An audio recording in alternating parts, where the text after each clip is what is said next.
tuh agak-agak ini nih ngomongnya nggak enak ya, tapi kayaknya bullshit lah. Muat sih, dia Data yang kalian 1080. tampilin itu emang benar gitu? Atau cuman udah di kosmetik aja biar kita tertarik gitu? Oke, AI bisa ningkatin efisiensi 30%, 40%. Berapa lama? Berapa duit hasilnya gitu? Terus yang gagalnya berapa persen dong? 60% berarti tidak menumbuhkan efisiensi gitu. Ya kan ya, itu yang nggak pernah dikasih lihat gitu. Nah, hari ini kita akan diskusinya di situ. Ini udah kena kamera? Udah. Oke. Nah, hari ini kita akan ngobrol nih AI dari sisi yang berbeda. Makanya saya pengen langsung dengar dari vendor yang sering jualan AI. Saya bilang yang sering ngecap-ngecap tentang AI gitu, saya bilangnya gitu. Yang dikit-dikit ditempelin AI di slide presentasinya, termasuk tadi Mbak Ega gitu ya. Ya, dan memang itu sekarang yang paling memikat sih memang gitu, ada jampe-jampenya kalau ada kata AI gitu, apalagi kalau dilabelin di websitenya AI ya. Tapi kita harus lihat secara objektif gitu teman-temannya. AI itu nggak segampang itu, benar nggak? Hari ini tuh saya lagi sebel sama ChatGPT. Sebelnya apa? Ketika saya ketik prompt, saya bilang gimana kalau begini, dia bilang usulan yang bagus gitu. Baru dia support kasih prompt. Terus saya komplain lagi, enggak jelek. Gimana kalau begini? Dia ini lagi, usulan yang bagus katanya dia gitu. Kenapa AI sekarang senang ngejilat gitu? Bukannya harusnya bantu, bagus, jelek gitu kan?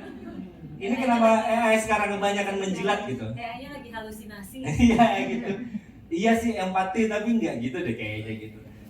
Belum lagi kalau kita ngomongin kegagalan di AI ya teman-teman, investasinya tuh banyak banget angkanya, di US aja sampai ratusan miliar USD.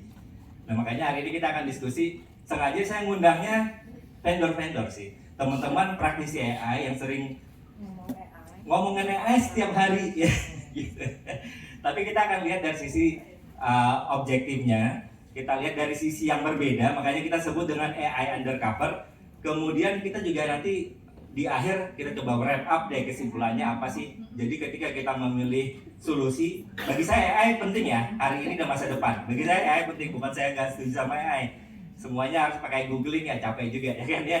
AI bantu, tapi sampai mana itu bisa memenuhi kebutuhan kita. Ya jadi hari ini saya mau manggil teman-teman saya dari praktisi AI ya. Yang pertama ada Mbak Omega Tambun atau Mbak Ega dari Brace. Boleh tepuk tangan buat Mbak Ega, bisa duduk.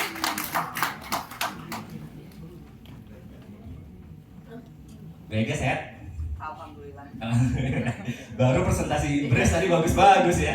Udah di counter katanya. Tapi itulah CXID ya. Kita ngomong apa adanya gitu teman-teman di sini ya. Tapi poinnya nanti ada lesson learn yang kita belajar. Yang kedua saya mengundang Pak Juan Aristia. Pak Juan ini adalah Partnership Director. Ada ya Pak Juan? Sehat Pak Juan? Sehat. Ya, sama satu lagi teman saya ini member CXID juga, AI praktisi juga. Sering jualan AI setiap hari lah ya. Duitnya dari jualan AI gitu. Jadi akan banyak use case yang bisa kita ulik juga hari ini ya. Saya mengundang Mas Bayu Eka Putra, boleh join juga buat kita di sini. Mas, sehat? Oke. Persiapkan mental. Nanti teman-teman juga bisa berpartisipasi ya.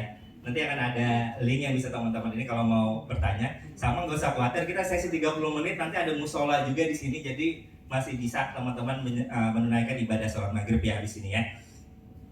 Oke. Izinkan saya berbicara dengan gayanya CXID ya. Mohon maaf kalau ada yang kurang nyaman. Jadi kalau di CXID kita ngomongnya lu gue ya. Lu gue. Ya, jadi kita nggak apa-apa ya. Ngomongnya seperti itu, mudah-mudahan nyaman didengar sama teman-teman semua ya. Oke? Oke. Gimana nih? Kayaknya tegang banget ya. Jarang-jarang nih mau di roasting ya. Iya. Biasa kalau di conference kayak wah kami berhasil. Gak ada boring mas gitu. Masa sih gitu. Berapa lama sih gitu ini berhasilnya gitu kan. Tadi kita udah ada disclosure gitu kan. Habis turun panggung pelukan ya kan. Jadi gitu, gak ada yang no hard feeling. Tapi kita pengen lihat AI dari sisi yang berbeda, makanya kita bilangnya undercover. Pak boleh slide-nya ditampilin. Kita ada beberapa data juga yang pengen kita tampilin ya. Nah jadi saya sedikit ngulik lagi latar belakang sama data yang saya punya nih teman-teman tentang AI ya.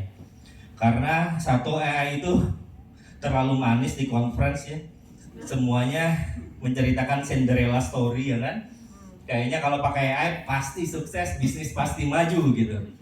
Investasinya murah dibilangnya gitu. Ya kan kayak gitu. Kemudian juga semuanya pamer fitur-fitur yang canggih gitu kan. Lama-lama AI-nya bisa jualan, bisa ngitung, bisa running bisnis sendiri lah gitu kan. Kita liburan aja bisnis owner ya kan ya. Itu yang dijanjiin tuh sama vendor-vendor tuh. Makanya saya bilang boring banget ya. Padahal menurut Run Research 2025 yang saya ambil dari AI ya. Makanya saya bilang saya percaya AI. Ini AI, dikata AI ya teman-teman. Kelihatan nggak ya? Ya kita lihat ini. 80-90% project AI gagal mencapai target. Bayangin tuh.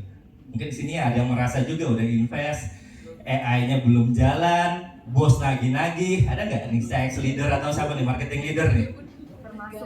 Pilihannya cuma dua. Satu komplain ke vendor, dua ngajuin surat resign.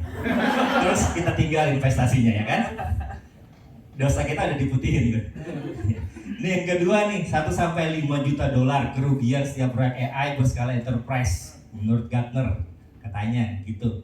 Terus 25% yang benar-benar menghasilkan ROI positif. IDC 2025 berarti 75%-nya negatif. Ya kan? Serem ya AI itu ya. Gak pernah diliatin gini-ginian nih. Mas Bayu liatin gini dong. Bayu gak liatin dong. Ini slide-nya nanti dimasukin. Iya. Nah sekarang mau nanya nih Mas, sharing dong dari selama ini megang use case AI di vendor-vendornya Mas Bayu juga. Ada failed story nggak yang bisa diceritain ke teman-teman? Langsung aja failed story ya Mas ya. Langsung ke topik ya. Oke, nggak ada pemanasan. Oke. Kenapa gua lagi yang pertama kan?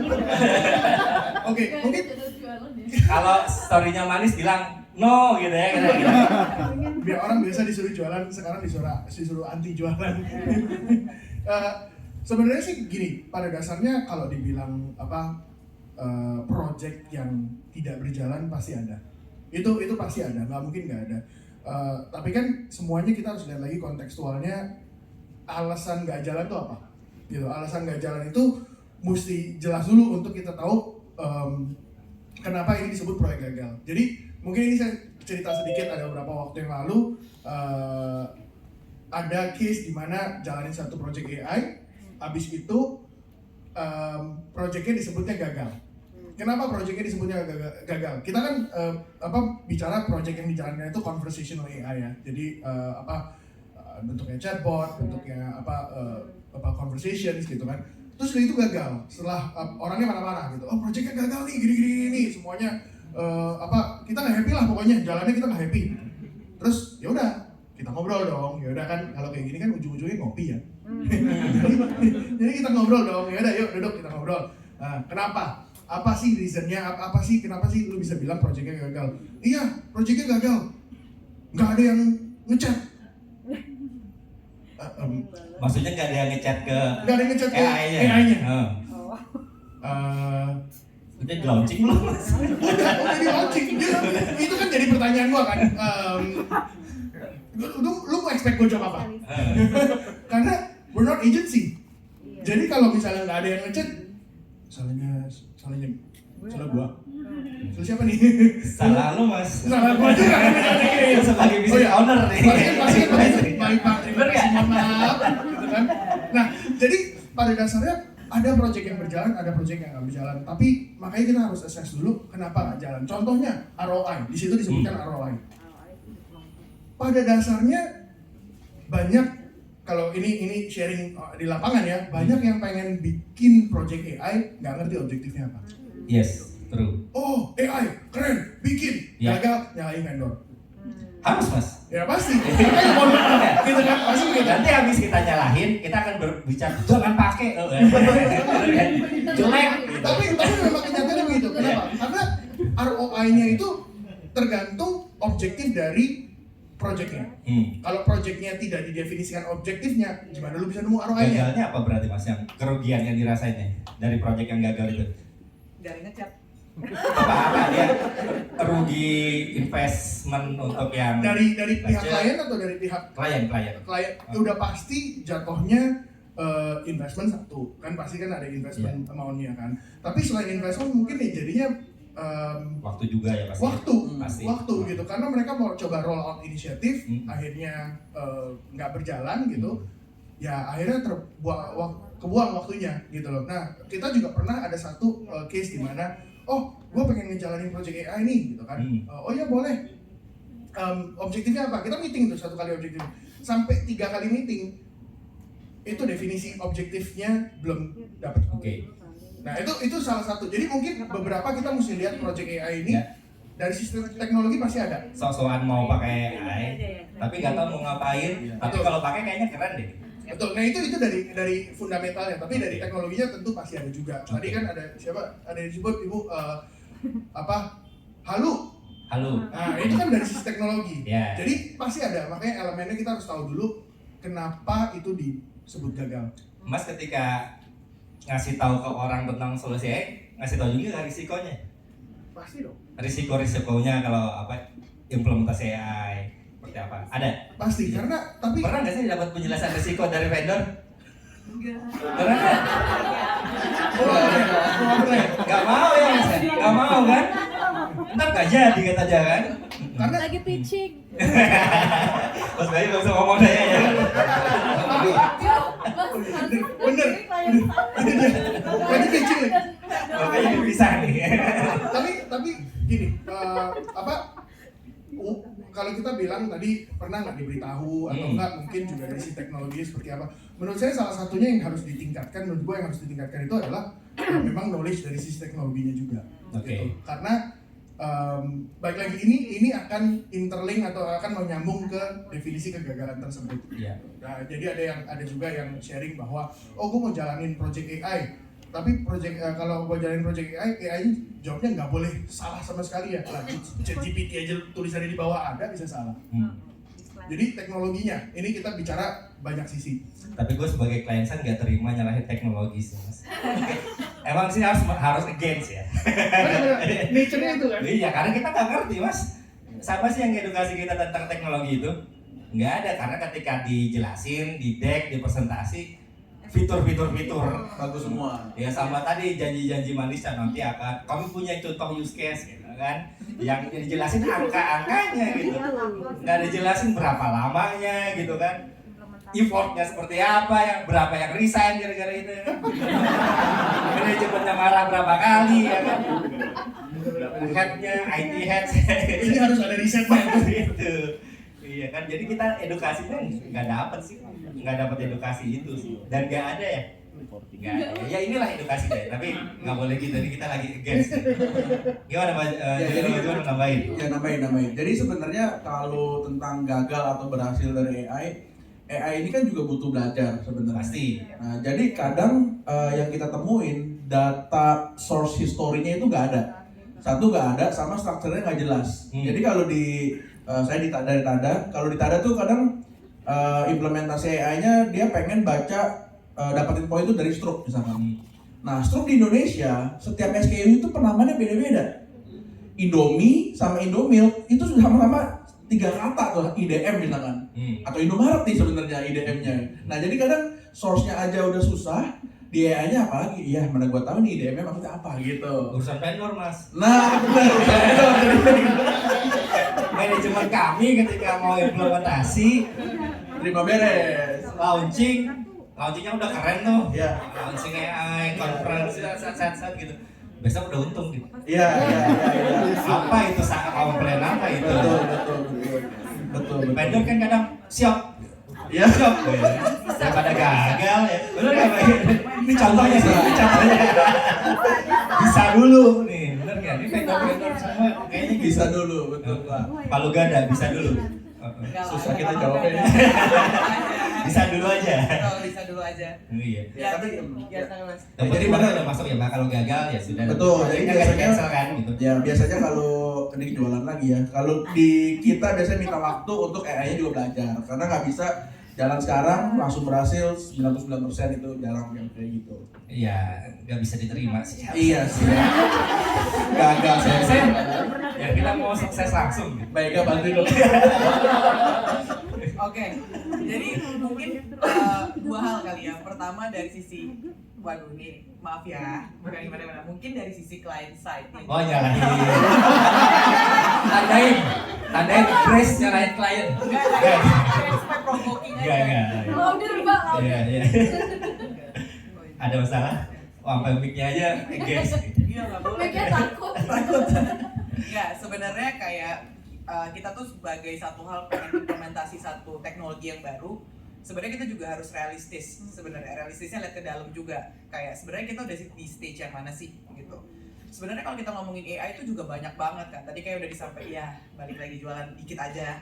Kayak tadi ada generative AI, terus udah gitu kayak ada sampai lupa decisioning AI gitu. Sekarang udah sampai di Agentic dan lain-lain lah ya. agentic, ada di agentic AI. Sekarang udah sampai di poin itu. Tapi kalau misalnya kita realistis, ternyata kita cuma masih di generative AI aja gitu. Mungkin kita juga bisa lihat, oke, kita mau nge-enhance apa yang udah kita tahu, knowledge-nya sampai di sini gitu. Dan kalau kita mau belajar di teknologi yang baru, misalkan kayak decisioning ataupun misalkan tipe AI yang lainnya, kita juga tahu data apa yang kita punya di dalam sih. Tadi kayak Mas Juan juga udah sampein, ya biarkanlah nih AI juga belajar. Bedanya apa manusia? Mungkin kita bedanya 6 tahun kita SD belajar, abis itu SMP, SMA, dan panjang tuh sebenarnya belasan tahun kita belajar. Tapi mungkin dari sisi AI dia cuma takes kayak 1 or 2 years buat belajar yang akhirnya bisa lebih pintar dari kita yang 10 tahun belajar. 2 tahun keburu direksinya diganti. Iya benar. Makanya Direksi kan pengen legacy. Iya. Betul. Tapi kan sebenarnya kalau misalnya kita ngomongin 2 tahun itu tahun lama, tapi kan kita bisa lihat kan sebenarnya gradually kan, secara quarterly. Kayak misalnya 3 bulan pertama, 6 bulan pertama, ekspektasinya kan juga ditingkatin. Nah itu yang biasa orang-orang klien side ini ekspektasinya nggak serendah itu. Oh, iya. Bener ya? Benar Mas. paling tinggi aja bisa di setup. Orang udah ngeluarin duit katanya gitu kan. Betul. Dan maksudnya itu dimengerti banget, dan kayak gimana pun ya sebenarnya balik lagi kita ngudain ChatGPT, kita cukup sabar lah, kita tuh cukup tolerate sama ChatGPT, kita berkembang sama ChatGPT ya. ChatGPT disalahin nih. Nah, tapi satu sisi kayak kalau kita ngomongin AI pun dalam satu dashboard, akhirnya pilihlah satu tools yang emang udah ready to use. Gitu, yang AI-nya udah di dalam. Yang datanya tuh tinggal kita feeding aja, ya udah kalau misalnya satu bulan beres yang udah jadi, bukan kita build yang udah di build sebelumnya. Tapi tetap nggak ada garansi kan yang bayar. Kalau garansi, aku nggak bisa garansi angkanya, tapi ini cuma benchmark aja ya dari semua agregat data kliennya Breeze lagi balik gitu. Bedanya di saat mereka itu melakukan secara manual dan mereka itu melakukan bantuannya AI, itu upliftnya emang ada gitu dari sisi revenue dan juga dari sisi conversionnya gitu. Okay. Aku cuma bisa bilang kayak gitu. Iya. Gitu. Ini bridging yang bagus buat lanjut ke yang berikutnya. Oke. Boleh di next. Ini kalau teman-teman mau nanya nanti boleh ya scan aja di sini ya. Harusnya tadi nih. Tapi nggak apa-apa, jalan dulu nanti ada lagi. Oke. Nah ini nih yang mau kita lanjutin ya, follow up questionnya. Pain point implementasi. Justru setelah adopsi AI, terutama di early stage ya, komplain itu meningkat. Itu menurut AI. Gartner sama PwC, dia bilang 32% pelanggan global melaporkan peningkatan frustrasi dalam interaksi layanan pelanggan setelah perusahaan mereka adopsi AI. Gitu. Aneh sih. Kemudian 40% mengalami peningkatan volume komplain hingga 40% tadi dalam 6 bulan pertama setelah implementasi AI service automation di sekitar 27% organisasi global. Jadi sebenarnya benar nggak bantu? Iya, bantu. Seberapa banyak itu? Bukan gue yang sabotase. Tes. Sama ini. Brace ya. Pak Frans ya di belakang. Pak bercanda. Justru komplain. Teman-teman gimana? Nyobain AI, ada nggak sih yang proper? perusahaan yang AI-nya paling proper hari ini ada nggak ngasih contoh? Mau saya cari pain point-nya soalnya. Susah nyebutinnya. Tapi malah komplain katanya gimana nih justru. Terutama di 6 bulan pertama. Tadi sih Mas ngelanjutin lagi sih sebenarnya balik lagi kalau kita ngomongin AI ya, artificial intelligence, kita build this artificial intelligence. Akhirnya kalau misalnya kita ngomongin 6 bulan sebenarnya cukup masuk akal karena di 6 bulan itu sebenarnya ada seberapa banyak data yang bisa kita kasih ke dalam AI buat dia belajar gitu. Suaranya Bega kedengeran nggak ya? Mic-nya nggak denger ya? Oke. Halo. Nah, yang dekat ya. Ya. Jadi sebenarnya itu cukup masuk akal kalau di 6 bulan pertama. Karena balik lagi kita ngomongin artificial intelligence, pasti berarti intinya kita bikin ya buatan lah. Dan intinya buatan ini yang dibutuhin itu ada data. Selama 6 bulan pasti banyak komplain, pasti banyak bugs, salah jawab. Nah itu lagi balik lagi seberapa banyak data dan seberapa valid datanya. Karena kadang-kadang juga banyak tadi dari Mas Juan tadi aja buat stroke ternyata namingnya berbeda atau apa kayak gitu-gitu. Banyak juga data yang duplicate atau misalkan datanya itu partial. Sebenarnya sini sebenarnya misalnya EGA, datanya EGA yang A ini lengkap semua, EGA yang ini tuh partial padahal sebenarnya orang yang sama gitu. Jadi tergantung lagi datanya yang di feeding ke dalam si AI itu tuh seperti apa sih sebenarnya. Gitu. Balik lagi data lagi kita bikin lagi sih. Saya mau nanya, teman-teman lagi ada yang sedang proses setup AI nggak? Ada nggak yang lagi setup AI? Yang bentar lagi mau launching?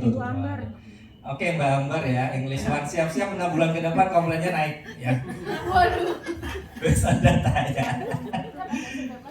Coba ini udah tahu bakal naik nih Mas, tambahin orang, training dulu atau gimana tuh ya? Biar nanti komplainnya dikecilin lagi. Udah pakai tada by the way. Iya, udah. Siap-siap tetap dikomplain walaupun Boleh.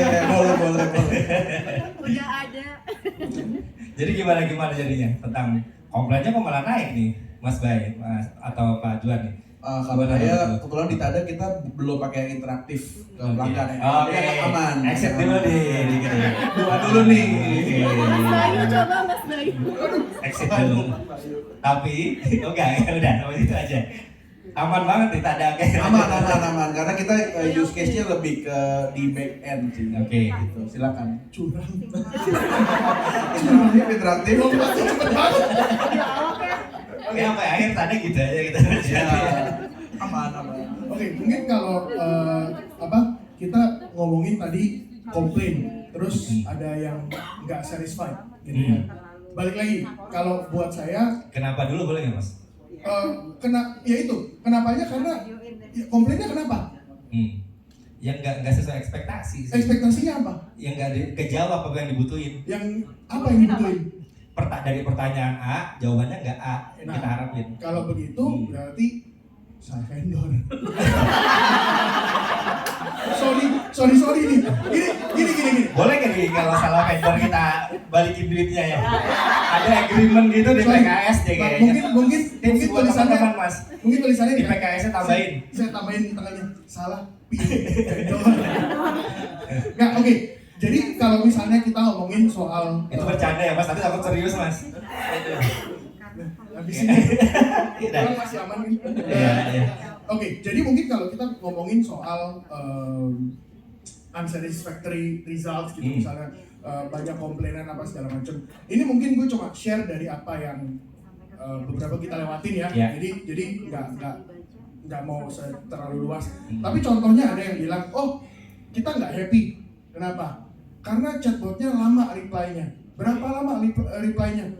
15 detik lah. Tapi ngeluarin informasi banyak banget.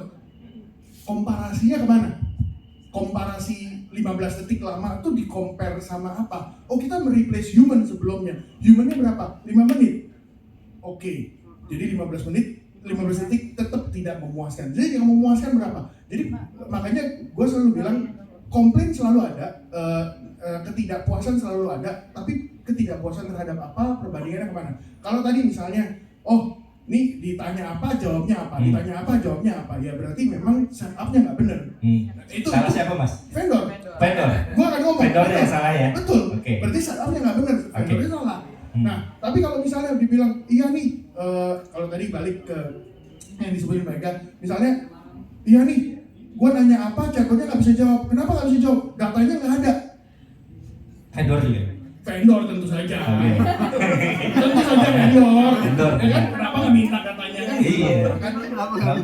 Jadi ujung-ujungnya kita mesti tahu ketidakpuasannya karena apa. Tapi betul, menurut gua kenapa tinggi angka ketidakpuasannya? Karena biar gimana pun ini adalah satu inisiatif baru yang diimplementasikan, sehingga juga masih banyak meraba apa sih yang harus disiapkan, gimana cara menjalankannya, gimana cara kita do it effective way gitu. Makanya akhirnya jadinya ekspektasinya berubah-berubah. Iya. Kalau Betul sih, dari gua gitu. betul sih Mas. Ekspektasinya berubah-berubah ya. Tapi makin kesini berubahnya makin meningkat tapi kan. Gitu. Iya. Jadi Kok jadi barengan sama vendor sih mas? jadi ekspektasi nih, kita disuruh diturunin ekspektasinya nih sama vendor. Ekspektasi turun, potensi turun nih. Nah, gitu. Makanya Mas tambahin PKS tadi satu pasal. Saya hari ini dari CXID jadi Take away-nya ya buat teman-teman PKS legal. Bikin perjanjian itu di legal timnya. Kalau vendornya nggak tanggung jawab nih, ya kan? Karena biasanya vendor jago jualan. Kan udah ada batu. Tapi untuk maintenance after sales-nya nih sebenarnya itu yang harus hati-hati dipilih ya. Oke. Menarik, Mbak. Naik back lagi boleh Mbak? Ini udah ada yang ngisi tadi, silakan ya. Baik Mbak. Ke yang nomor 3 nih. Ke nomor 3. Baik dulu yang ke nomor 3. Nah, teknologi dan kecepatan perubahan. Ini juga nih, kita udah pilih vendor, udah set up, pas mau launching ada versi terbaru dari ya. Ini katakanlah generatif nih. Kita ngomongin generatif 6 bulan setup generatif. Pada ngeluarin agentic ya. Generatifnya belum jalan gitu. Dilalanya bis itu nggak sekalian aja di upselling kita ya gitu ya. Fiturnya belum juga jalan ya kan ya. Nah ini menurut data lagi ya, kita ngomongin by data aja. 70% menyebutkan perusahaan kesulitan menyesuaikan roadmap teknologi karena pembaruan terlalu cepat sebelum versi lama stabil. Jadi belum stabil udah ada baru lagi. Tadi udah ngomongin baru, komplainnya mulai banyak, mulai kerja keras tim service recovery-nya nih. Ada lagi yang baru gitu. Terus di sini juga teknologi fatigue 45% juga. Sama yang di sana 9 sampai 12 bulan rata-rata untuk deploy satu use case atau ada change request atau apa pengembangan ya di develop 9 sampai 12 bulan termasuk implementasi dan evaluasi udah ada lagi yang baru. Sedangkan 9 sampai 12 bulan itu katanya waktu yang sama dengan munculnya 2 sampai 3 generasi teknologi terbaru khususnya di ChatGPT gitu. Ini kayak kita setuju juga sih Pak ya. Nanyanya jadinya gini nih, harus FOMO nggak sih Pak? Dan terus kenapa sih vendor harus banget ada teknologi baru kita langsung ditawar-tawarin gitu? Kita sih Adaptasinya aja belum, memang nggak ada evaluasi gitu. vendornya juga setuju sama yang Ya ini kita setuju. Nah kalau di Tada nih, Biar lebih unggul gitu ya. ya belum enggak juga sih sebenarnya. Nah kalau di Tada sebenarnya bahkan dengan secepat ini kita malah agak step back, kita hati-hati justru kayak apakah ini udah saatnya untuk launching atau belum. Begitu misalkan ChatGPT 4 nih udah paling bagus at this time gitu. Apakah kita launching nih fitur ini gitu. Kalau apa jangan-jangan belum cukup fiturnya. Jadi kalau kita bicara kecepatan perubahan di AI tadi kita ngobrol di belakang ya. Di Tada sebenarnya ada 8 inisiatif AI untuk implementasi AI. Yang baru dijalankan, yang baru dijual itu 2 fitur. 6-nya lagi kayaknya nunggu gen berikutnya nih. Kenapa? Contohnya gini, klien kita lebih banyak sekarang lagi banyak di FMCG, Bapak Ibu. Jadi FMCG itu ada beberapa gameplay, salah satunya adalah foto rak di warung-warung. Ya kayak zaman dulu lah ya, foto nanti mau pengen hitung dia ada jual apa aja kayak gitu-gitu. Nah, kita cobain tuh AI yang bisa membaca di warung itu dia jual apa aja, merek apa aja, kuantitinya berapa. Nah, sampai gen yang sekarang belum bisa berhasil. Kenapa? Teman-teman pernah ke warung Madura nggak? Nah, satu berantakan. Kedua, kalau kita mau beli ageran bubuk tuh, bungkusnya sama semua. Kuning sama ada kayak gambar burung-burungnya. Apapun mereknya ya Pak ya? Iya, apapun mereknya kayak gitu. Nah, AI belum bisa ngebandingin mana yang swallow globe, mana yang swallow apa gitu. Aduh. Nah, itu belum bisa bedain. Jadi kita hati-hati, kalau di kami hati-hati, ya berubah aja gitu. Tapi kita coba-coba terus sampai yang memang dibutuhkan di market itu bisa beneran terjawab. Terlalu wise jawabannya. Luas ya. Iya. Soalnya saya setuju nih, kayak implementasinya 9-12 bulan bener gitu. Jadi gini Pak Juan, teman-teman sama nggak ya? Gue tuh setiap bulan selalu ada vendor baru nawarin AI untuk presentasi. Iya. Setiap hari. Iya, udah batasnya setiap hari banget. Setiap bulan ada aja yang baru gitu. Entah dari India, sebut negara nih, dari Dubai gitu, dari US ya kan, dari Singapura gitu. Yang sekarang aja kita masih continuous improvement gitu. Maksudnya yang sekarang juga masih mau diutilize gitu. Pernah ada aja terus ya kan, ya, tapi namanya jualan ya, mau nawarin gitu. Jadi sekarang udah punya template nolak sih. Ya kan? Belajar. Cari aja di ChatGPT cara nolak yang paling mantap gitu. Dikasih tahu kan ya di sini. Nah, jadi itu ya satu sisi sih lumayan mengganggu sih. Lumayan mengganggu kita yang lagi sedang ingin bekerja gitu kan. Tapi mereka kan nggak tahu itu gitu. Tapi jadi gimana nih perubahan ini nih? Gimana caranya biar kita nggak gampang tergoda sih maksudnya? Maksudnya coba sustain dulu, ngasilin dulu, kalau perlu improve baru, jangan langsung ditawarin, tawarin ayo. Oke, mungkin aku mau coba jawab dari Grace perspektif ya. Ya. Sebenarnya kalau misalkan dari sisi teknologi AI sendiri, bisa aku bilang sebenarnya Brace cukup serius sih sebenarnya. Dari 2015 juga udah di build lah, dan terakhir itu Brace baru acquire satu AI company gitu. Jadi sebenarnya ya saya sendiri juga kayak ngomongin AI kayak waduh gitu, agak lumayan overwhelmed. Semuanya itu kayak agak lumayan dengan AI gitu sebenarnya juga gitu. Tapi secara feature semuanya udah built in di dalam platform. Jadi Brace itu sebenarnya in a nutshell itu ngomongin engagement platform lah gitu.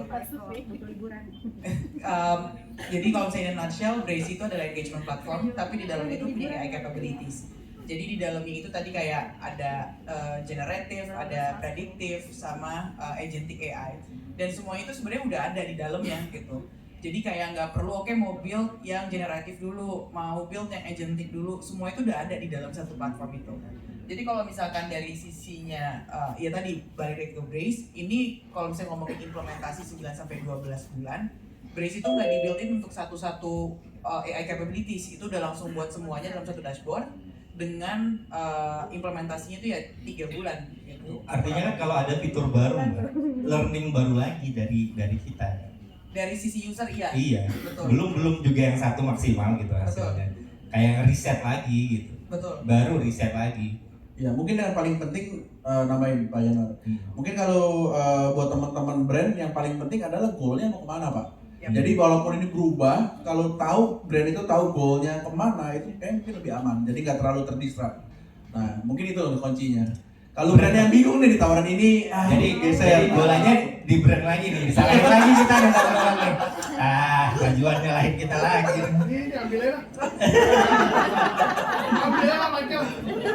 Mas yang terakhir nih, Mas Bayu boleh next. Ini terakhir nih. Teman-teman kalau ada yang mau ngisi ya. Tapi ini dulu nih, ROI sama risiko. Tadi kan dari awal kita udah ngomongin, kita tuh kurang banget edukasi tentang risiko AI. Kebanyakan diasupin sama the brainstorming tadi, sama mimpi-mimpi indah tadi tuh. Saya kan Cinderella story-nya. Sedangkan risiko sama impact nantinya ke bisnis apa, dari sisi finansial lah, dari sisi brand reputation lah, nggak pernah gitu disenggol-senggol. Ini ada satu lagi nih dari McKinsey ya, ROI 18 hingga 36 bulan katanya yang dibutuhkan agar hasil nyatanya kelihatan. Berarti kurang lebih 1,5 tahun sampai 3 tahun. Benar gak? Bener ya? Bener gak? Michael mati. Enggak apa. Nyalain deh. Kedengeran gak? Enggak ya kayaknya.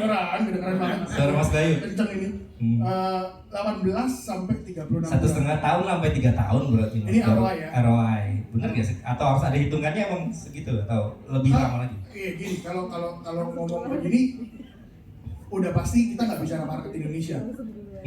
Kenapa kita nggak bicara market Indonesia? Karena kalau kita ngomongin mau chatbot AI, mau agentic AI, generative AI, itu baru setahun terakhir kan. Lu baru dari mana lu bisa nyampe 18 sampai 36 bulan. Betul. Jadi gue nggak bisa agree fully dengan ini karena gue nggak tahu backgroundnya seperti apa. Gitu. Kalau Indonesianya ada gambaran nggak mas? Lah, Mas Bayu jawabannya bagus banget. Iya, makanya kita harus deep dive lagi. Mas Bayu udah terlalu pinter, makanya kita tanya lagi nih. Jadi kan kalau misalnya di Indonesia sendiri, kalau kita bilang setahun terakhir baru mulai nih. Baru rame. Dan baru rame dan Baru ketika- hype. Baru Baru hype, tapi overhype. itu pun belum bicara soal implementasi. Kenapa? Karena semuanya wait and see. Dulu deh. Iya, Dulu yang deh. banyak duit dulu mas. Ya kan? Nah. Semua nunggu kan? Iya, Jadi kalau dibilang adapternya bilang banyak duit dulu deh. Jadi kalau dibilang apakah bahkan ROI-nya sudah ada di even di klien kita sendiri yang ROI-nya udah bisa kelihatan di jalan proyeknya aja mungkin rata-rata baru 1 tahun, 1 tahunan lah, dan 1 tahun itu waktu pertama kali jalan karena kita build-nya itu conversational dan sistemnya itu kita conversation-nya terjadi di sebuah platform, misalnya katakanlah platform paling besar WhatsApp gitu misalnya. Sebelumnya aja dia nggak punya WhatsApp, jadi kita nggak bicara teknologinya dan bagaimana AI-nya terimplementasikan, tapi channelnya pun baru dibangun soalnya. Jadi ya kayak misalnya kita punya channel sosial media juga kan nggak besok tiba-tiba 100.000 follower atau 1 juta follower kan. Jadi dibangun dulu, baru dari sana dengan dia ditanam AI, baru ambil lagi pembelajaran orang. Jadi Berarti gini mas Bayu pertanyaannya, berapa waktu ROI yang bisa dijanjikan oleh vendor? Iya. vendor nggak bisa janjiin ROI. Ya terus gimana? Goalnya apa? Nah, apa yang biasanya kan sering Karena kalau misalnya kita bilang nih, menurut Mas Bayu aja, ROI idealnya. nggak bisa janjiin ROI. Kalau ada vendor yang bisa janjiin ROI, Jangan percaya. jangan percaya. karena vendor nggak bisa janjiin ROI. Kalau let's say functionnya dia adalah supaya si chatbotnya ini bisa membantu untuk memproses transaksi. Tentunya ROI-nya adalah transaksi naik 30%, 40%. Gimana vendor bisa janji? Nggak bisa, vendor nggak bisa janji ROI. Kalau at least di kacamata gue ya. Oke. Ya kalau gue sih gitu. Oke. Sebelum lanjut, satu pertanyaan deh karena nggak ada yang ngisi ini di online. Ada nggak satu orang yang mau kan? Ada. Ada banyak ngisi. Oh, Mas Arfi kenapa nggak? Apa itu Mas Arfi? Ada saya ngisi loh. Mas Arfi, aduh. Iya, banyak. Apa saya salah?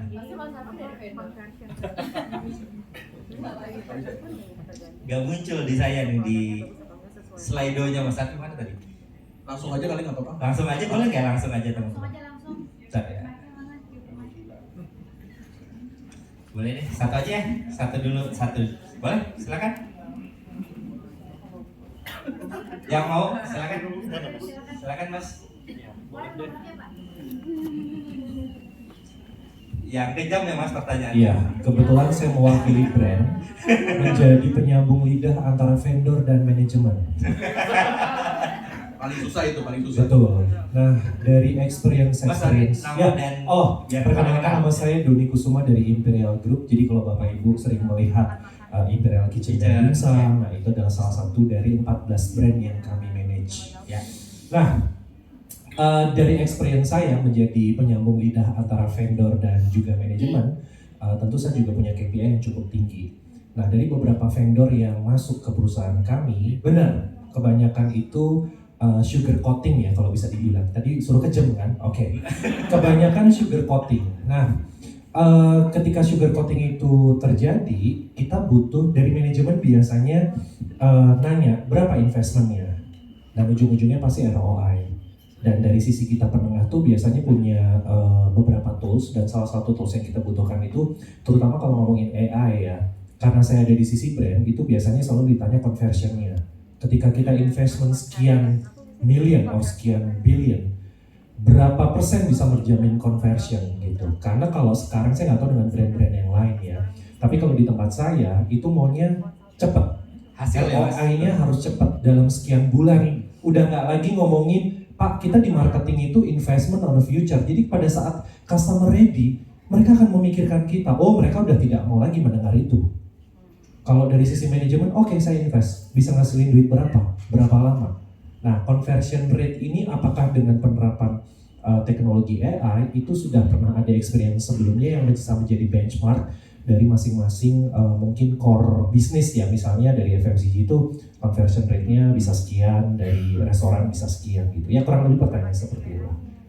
Oke, Terima kasih. dari Mas Dobi. F&B, enggak. Thank you Mas pertanyaannya, thank you ya. Halo Pak Doni, ya kita berapa kali ngobrol ya. Jangan bilang saya pelanggannya yang beriak gitu. Ya saya gitu dulu mulainya. Itu udah disampaikan Mas. Udah ya. Oke, gitu ya. Halo Pak Doni. Sebenarnya kalau misalkan ngomongin dari sisi benchmark, karena dari sisi lagi ya kayak misalnya, jadi brace point of view lagi. Kita tuh punya benchmark lah, based on kayak data semua klien yang kita punya gitu. Jadi dari berbagai industri, dari region juga kita tuh punya gitu. Jadi yang kita pakai sebenarnya jarang juga kita pakai industri trend. Yang kita pakai itu adalah tren yang ada di dalam. Setelah mereka menggunain Braze, jadinya bisa lebih relatable lah sebenarnya buat tools yang mereka gunakan. Dan yang kedua, pastinya dari yang kita lihat di dalam Braze, dan kita juga compare dengan dari sisi industri benchmarknya itu kayak apa. Sebenarnya biasanya itu tipis-tipis lah gitu, nggak terlalu jauh gitu perbedaannya. Tapi emang kalau kita ngomongin dari sisi benchmark, itu bisa dikasih sama vendornya lagi. Nggak ROI bukan gitu, tapi kita ngomongin benchmark yang udah berdasarkan dari existing client yang udah menggunakan, intinya gitu sih. Data internal ya berarti ya. Data internal, tapi bukan ngomongin kayak per satu user ya, kita ngomongin agregat secara region ataupun industri gitu. Iya. Walaupun itu terlalu umum ya Mas Doni ya. Bahkan kita di industri yang sama Pak, bidang yang sama pun bisa aja beda customer behavior, beda use cases, beda scale-nya dan lain sebagainya. Ya, itu cara berpikir klien saya dari karena begini buat vendor, teman-teman vendor. Mudah-mudahan tambah ngerti nih cara mikirnya. Bos kita ya gitu. Benar kan harus conversion berapa gitu. Boleh, nanti Pak Doni kita ngobrol lagi.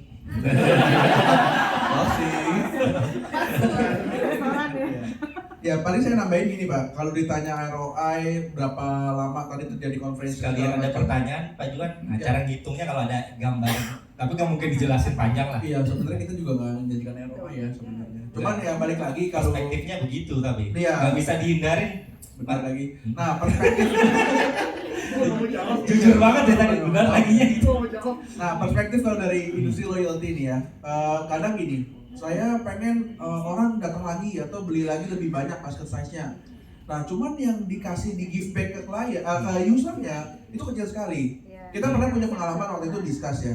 Saya mau bikin loyalty supaya orang belinya merek saya dan lebih cepat, lebih sering beli. Industri apa Pak? Industri yang FMCG. Oh FMCG. Ya. Kita nggak sebut brand. Nggak sebut brand. Nggak sebut brand. Udahlah targetnya buat orang senior yang berumur 60 ke atas gitu ya. Udah gitu rewardnya nilainya 0,1% Pak. Nah jadi mau gimana Nanti dia kalau gagal nyalain tanda tuh. apa? Kalau gagal nyalain tanda tuh. Kalau nggak nyalain ada gitu kan. Nah jadi ya kita udah bilang Pak ini jangan begini karena ada yang mau balik lagi beli bapak punya kelamaan investmentnya, orang buat nuker hadiah tuh kelamaan. Karena loyalty itu terjadi ketika orang bisa ngerasain cepat nukernya gitu, bukan pas ngumpulinnya. Nah jadi balik lagi pengen ke cepat conversion segala macam, faktornya banyak gitu. Kenapa kita nggak bisa menjanjikan lebih kayak yang ininya udah checklist belum, ini checklist belum gitu. Kalau udah semua ya let's try gitu ya. Iya. Iya. Wah ini sebenarnya ada beberapa pertanyaan tapi waktunya nih pada sholat maghrib juga kan di sini ya. Terakhir nih. Netralisir nih. Pelajaran sih sama kira-kira use case atau best practice yang bisa kita ambil dari diskusi hari ini masing-masing boleh? Beberapa poin dari Mas Bayu, dari Pak Juan, Mbak Ega, satu-satu ya. Mungkin sebagai closing statement juga boleh ya. Siap. Mungkin kalau dari gua ujung-ujungnya if you wanna run an AI project harus clear dulu objektifnya apa. Mau ngapain, ekspektasinya di manage di awal dan tentunya knowledge dari sisi apa. Ya tadi kan knowledge dari sisi project ya. Tapi ini kalau personally menurut gua knowledge dari teknologinya juga harus match.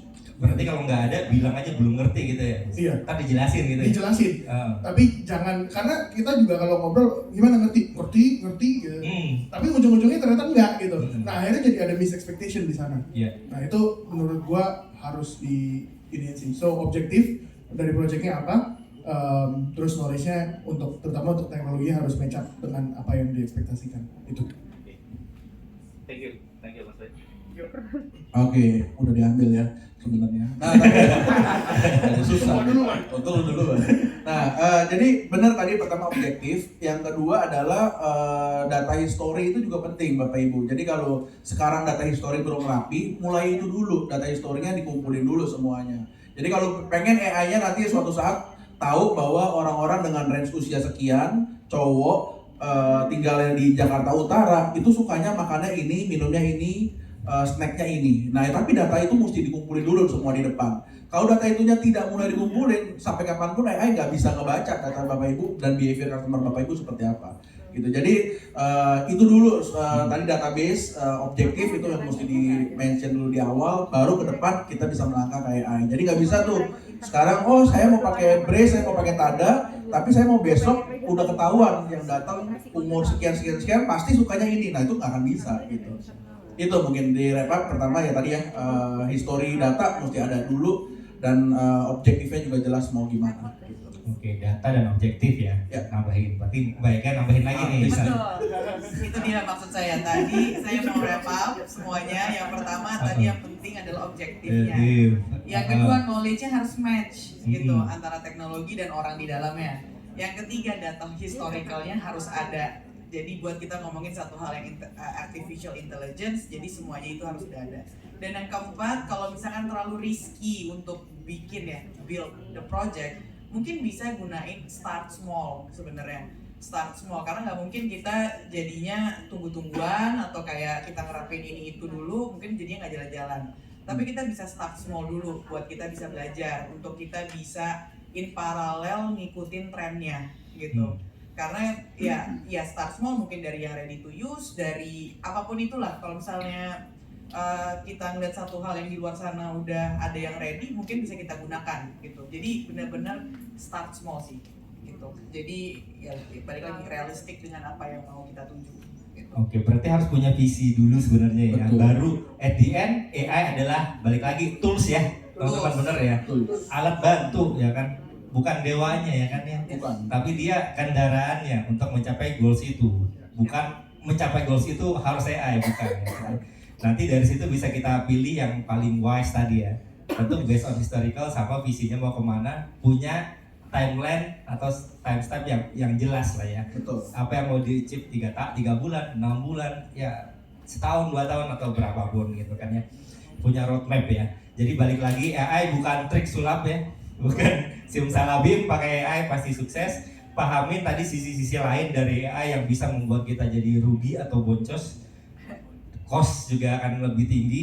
Jadi sebelum itu pahami dulu, kalau sudah start lah AI-nya ya. Karena AI dalam customer experience terutama hari ini merupakan salah satu tools yang bisa membantu meningkatkan engagement, personalisasi ya, kecepatan proses yang mana bisa mengcapture dari customer behavior kita hari ini ya.